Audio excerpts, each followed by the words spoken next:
Assalamualaikum warahmatullahi wabarakatuh. Selamat berjumpa kembali anak-anak kelas 8 dengan materi pelajaran Pendidikan Agama Islam dan Budi Pekerti. Untuk pertemuan kali ini insya Allah membahas tentang sejarah Daulah Umayyah. Berikut ini akan Pak Eko share materi yang akan kita pelajari bersama-sama.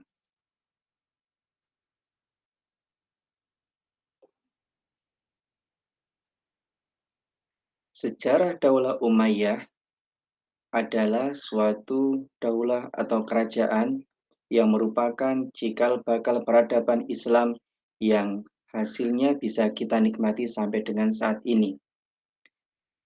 Setelah era kenabian Rasulullah Muhammad SAW, dilanjutkan para khulafaur rasyidin, yaitu sahabat Abu Bakar, sahabat Umar, sahabat Utsman, sahabat Ali radhiyallahu anhum. Peradaban dan dakwah Islam dilanjutkan dengan masa Daulah Umayyah. Daulah Umayyah ada dua versi atau dua masa. Yang pertama adalah masa Daulah Umayyah yang pertama.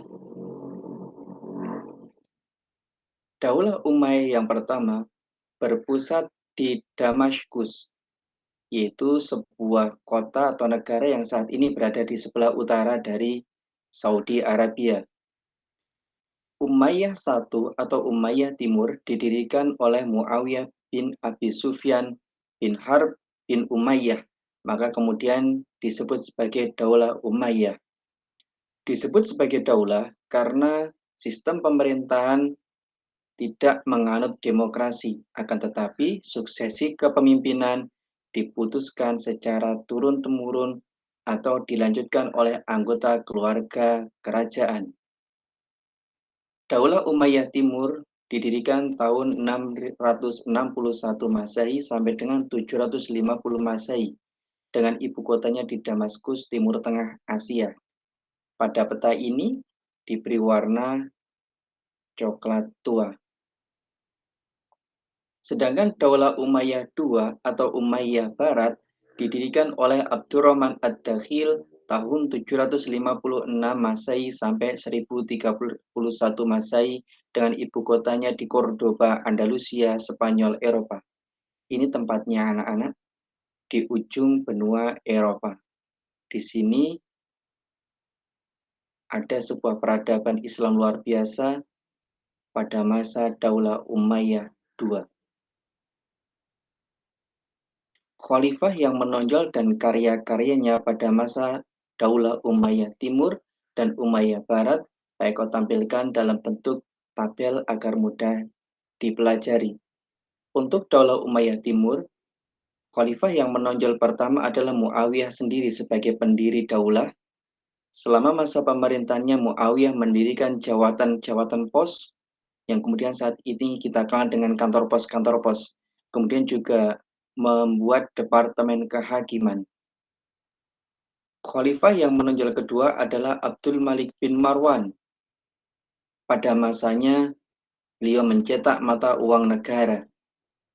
Khalifah yang ketiga adalah Walid bin Abdul Malik. Pada masa Khalifah Walid, masyarakat mencapai puncak kesejahteraan. Beliau juga membangun panti orang cacat dan jalan-jalan raya, serta penahlukan wilayah-wilayah dakwah Islam, sebagaimana kalian lihat tadi pada peta, wilayah Islam bahkan mencapai benua Afrika. Khalifah yang menonjol keempat adalah Umar bin Abdul Aziz. Pada masanya ada sebuah prestasi luar biasa, yaitu awal mula pembukuan kitab-kitab hadis yang anak-anakku sekalian sering mendengar. Hadis artinya adalah kumpulan dari sabda-sabda Rasulullah SAW.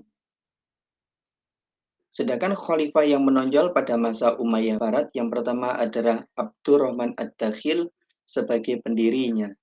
Beliau juga membangun banyak masjid-masjid indah di Cordoba, Spanyol yang bisa dilihat sampai saat ini.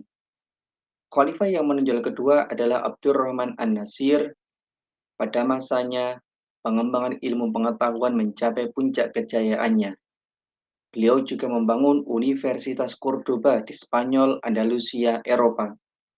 Khalifah yang menonjol ketiga adalah Hakam Al-Muntasir. Pada masanya melanjutkan pengembangan ilmu pengetahuan yang telah dirintis pada masa Khalifah Abdurrahman An-Nasir. Khalifah Hakam juga membangun instalasi air minum untuk mencukupi kebutuhan air minum negara Umayyah Barat yang berpusat di Andalusia, Spanyol. Selanjutnya, perkembangan ilmu pengetahuan yang luar biasa pesat pada masa Daulah Umayyah Pak Eko tampilkan dalam tabel perbandingan ilmuwan yang menonjol dan karyanya pada masa Umayyah Timur dan Umayyah Barat. Pada Daulah Umayyah Timur ada seorang ilmuwan dan ulama yang bernama Sibawaihi. Pada masa Umayyah Timur ini, Sibawaihi mengarang sebuah kitab pedoman tata bahasa Arab yang dipakai hingga saat ini. Ilmuwan yang kedua adalah Hajjaj bin Yusuf yang memiliki karya jasanya luar biasa, yaitu memberikan tanda titik dan harokat pada huruf hijaiyah. Sehingga saat ini anak-anakku bisa membedakan antara huruf ba dan huruf nun dari tanda titiknya, serta membedakan antara bunyi bi dengan bu dari tanda harokatnya adalah jasa dari Hajjaj bin Yusuf.